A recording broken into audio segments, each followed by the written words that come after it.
edad mo ay 30 to 55 years old at nakakapag-ipon ka ng 45,000 per year, saan ka nga ba pwede mag-invest? Pwede ka magsimula sa Kaiser na tinatawag namin na Level 1 Investing.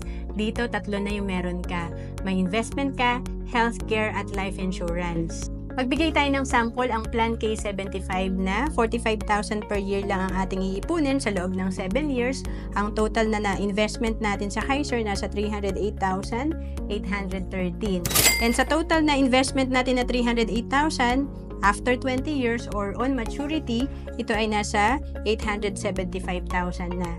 And pag nag-start tayo dito sa Kaiser at the age of 30, and nag-edad tayo ng 60, ang projected fund natin nasa 2.2 million.